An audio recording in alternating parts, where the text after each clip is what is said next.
যে আমাদের রাজ্যের যে সমস্ত জায়গাতে গ্যাস খনন হয়েছে পাওয়া গেছে সেগুলির সবটা হলো হিলি এরিয়া এবং বেশিরভাগ হলো এডিসি এরিয়া। তো স্বাভাবিকভাবে শুরুতে এসব নিয়ে কোনো প্রাইজ ছিল না। এখন আগরতলাতে সেই সমস্ত এরিয়াগুলো থেকে পাইপে করে গ্যাস নিয়ে এসে এখানে পাইপলাইন গ্যাস, রান্নার গ্যাস সরবরাহ হচ্ছে এবং গ্রামের মানুষরাও শহরে এসে এগুলো দেখছেন। তো স্বাভাবিকভাবে বক্সনগরে হোক বা বিলোনিয়া বা উত্তর এই দাবিগুলো উঠছে। তার সাথে হল আমার বিধানসভা এলাকাতে সেখানে কয়েকটা বেসরকারি সংস্থা যারা এই তৈল অনুসন্ধানে যুক্ত আছেন তাদের তরফ থেকে কি জানি না এই কি বলে gas corporation limited of India তাদের তরফ থেকে, গেলের তরফ থেকে বাড়ি করছে, কটা বাড়ি আছে। তো এতে দারুণ উৎসাহ তৈরি হচ্ছে। তো আমি সেই জায়গায় স্যার মাননীয় মন্ত্রীকে অনুরোধ করব, দপ্তর ওএনজিসি বা গেল তাদের ডেকে নিয়ে এসে যে এই মফস্বল এলাকাতে যেখান থেকে গ্যাস আসছে, হ্যাঁ বিদ্যুৎ উৎপাদন হলে সেই বিদ্যুতের সুযোগ তারা পায়, অবশ্যই গ্রামেও যায়, কিন্তু তারা গ্যাসও চায়। এই গ্যাস দেওয়ার জন্য কি ব্যবস্থা করতে পারে সরকার, এখানে কিভাবে যুক্ত হতে পারে, এটা যদি করে তাহলে সব এলাকার মানুষ তারা সন্তুষ্ট হবেন। এটা মাননীয় মন্ত্রী করবেন। আমি বলতে চাই গ্যাস পাইপলাইন যা পাওয়ার স্টেশন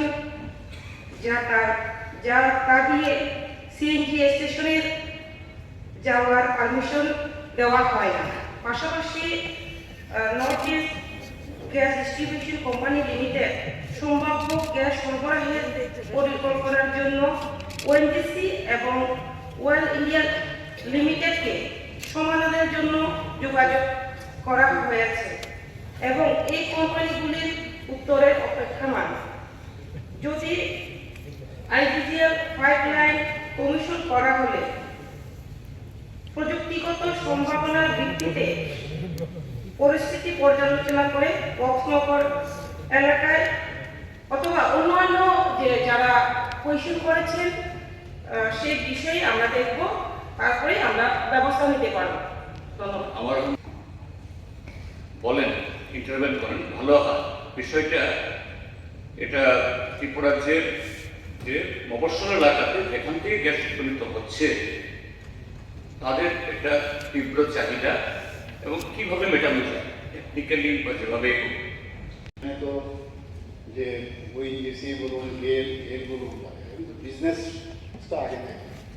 তো যেহেতু বিজনেস দেখে ওরাও কিন্তু সার্ভে করে উৎপত্ত, ঠিক আছে কোনো জায়গা থেকে তার উৎপন্ন হচ্ছে সব ভালো, এবং নিশ্চয়ই তাদেরকেও দেওয়া উচিত আমি মনে করি।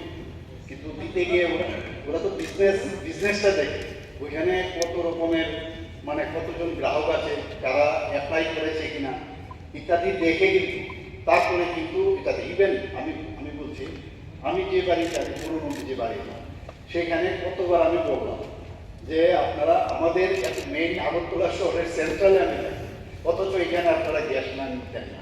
তো ওই উত্তরে আমি বলছি আপনাদের এখান থেকে তো আপনাদের তো কেউ রেকুইজিশনই দেয় না, তো আমরা তো পয়সা ছাড়া আমরা যাবো না।